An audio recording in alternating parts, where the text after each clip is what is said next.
Assalamualaikum warahmatullahi wabarakatuh. Saya Royhatun Abharia. Saya sebagai pemateri yang pertama akan menjelaskan atau akan menyampaikan sedikit materi mengenai masyarakat dan kemajemukan, ciri dan faktor mengintegrasikan masyarakat. Nah, saya di sini akan menyampaikan mengenai definisi masyarakat.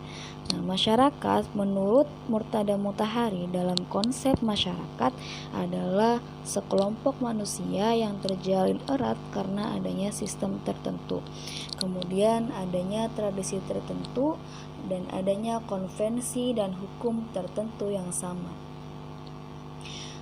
Masyarakat itu merupakan sebuah sistem yang saling berhubungan antara manusia satu dengan manusia yang lainnya yang membentuk satu kesatuan. Nah, kemudian manusia itu sebagai makhluk sosial membutuhkan manusia yang lainnya untuk memenuhi kebutuhan kehidupannya. Manusia tidak bisa hidup sendiri gitu kan, pasti membutuhkan orang lain.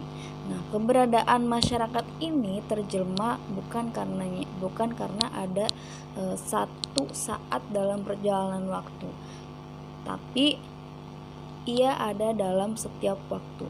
Nah, masyarakat itu adalah merupakan jelmaan waktu ya, karena masyarakat ada di setiap saat dari masa lalu ke masa yang akan datang, dan perjalanannya itu merupakan fase menuju apa yang akan terjadi dan apa yang terjadi. Terima kasih. Selanjutnya yaitu kemajemukan.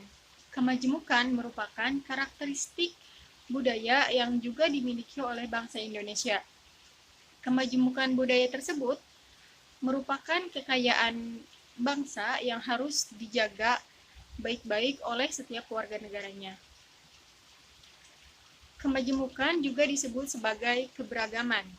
Dalam Kamus Besar Bahasa Indonesia, keberagaman atau ragam itu diartikan sebagai sikap, tingkah laku, atau cara, kemudian bisa juga diartikan sebagai macam atau jenis, kemudian lagu atau lagam, kemudian corak atau warna, serta juga dapat diartikan sebagai tata bahasa. Nah, hal tersebut adalah keberagaman yang dimiliki oleh bangsa Indonesia. Kemajemukan bangsa Indonesia terlihat dari banyaknya etnis atau suku bangsa yang tersebar luas di seluruh wilayah Indonesia. Keberagaman etnis tersebut juga disebut sebagai multi subetnis. Bangsa Indonesia terdiri dari ratusan etnis, agama, adat istiadat, budaya yang tersebar luas di sekitar 13.000 pulau di Indonesia. Hampir setiap pulau di Indonesia memiliki satu etnis atau satu suku bangsa. Akan tetapi etnis tersebut dapat menjadi etnis yang mayoritas maupun yang minoritas. Selain itu, terdapat juga banyak sekali bahasa daerah di setiap wilayah Indonesia. Selain itu, kemajemukan bangsa Indonesia juga dapat terlihat dari banyaknya jumlah penduduk yang tersebar, kemudian luas wilayah, kemudian kekayaan alam dan daerah tropis, kemudian persebaran, serta jumlah pulau yang banyak.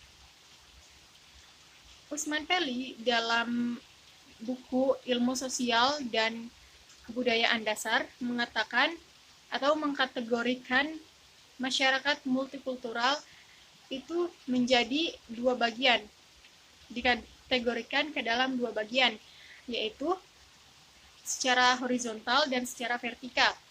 Secara horizontal, masyarakat multikultural atau masyarakat majemuk dikelompokkan ke dalam suku, ras, agama, adat istiadat, kemudian makanan, pakaian, dan lain sebagainya.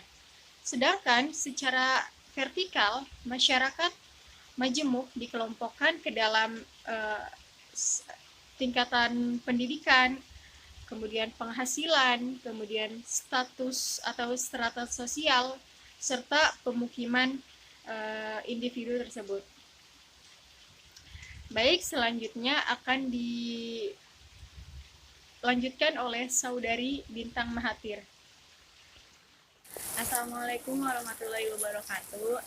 Saya Bintang Mahathir akan menjelaskan tentang integrasi sosial. Apa itu integrasi sosial? Integrasi sosial itu menurut Kamus Besar Bahasa Indonesia adalah pembauran hingga menjadi sebuah satu kesatuan. Kesatuan di sini mengisyaratkan berbagai macam elemen yang berbeda mengalami proses yang namanya pembauran.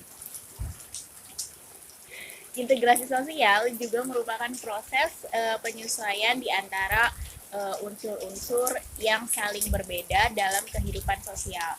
Terus sehingga menghasilkan suatu pola kehidupan yang serasi.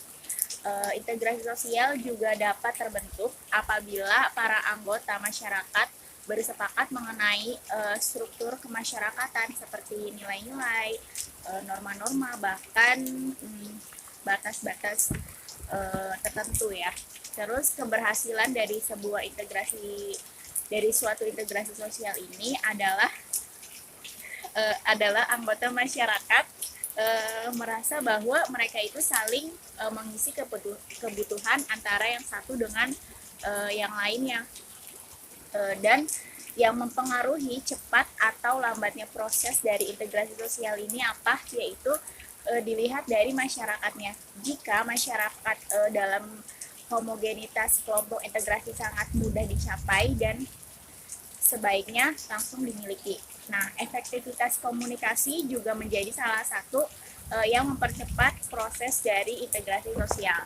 Nah, mungkin segitu saja yang bisa saya sampaikan dari integrasi sosial. Terima kasih. Ya baik, saya akan melanjutkan materi yang selanjutnya, yaitu tentang ciri dan faktor yang dapat mengintegritas masyarakat. Masyarakat hanya dapat terintegritas apabila dicapai kesepakatan sebagian besar anggotanya terhadap nilai-nilai sosial tertentu yang bersifat fundamental.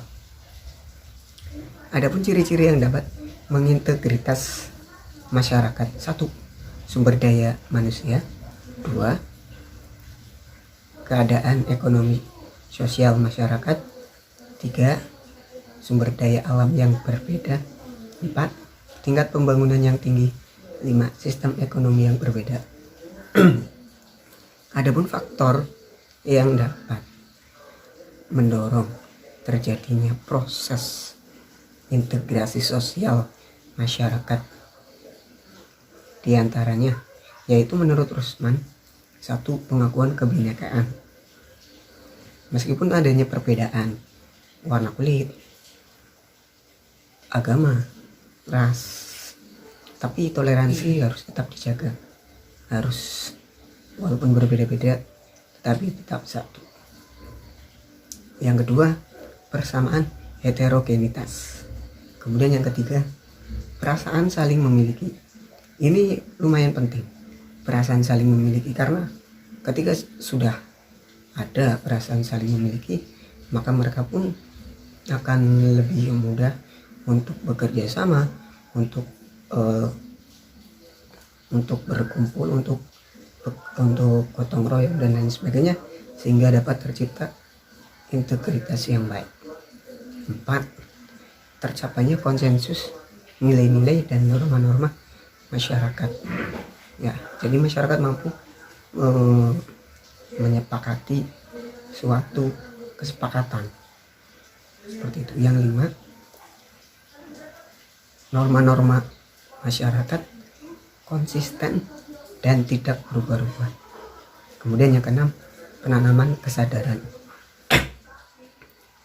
Ya, memang ini lumayan sesuatu yang baik dan sesuatu yang harus ditanamkan kesadaran masyarakat, banyak yang belum mengenal tentang integritas masyarakat. Walaupun tentang penanaman kesadaran ini belum sepenuhnya atau memang masih sulit dilakukan. Kemudian yang ketujuh, pelaksanaan keadilan sosial dan subsidiaritas. Kemudian yang kedelapan adalah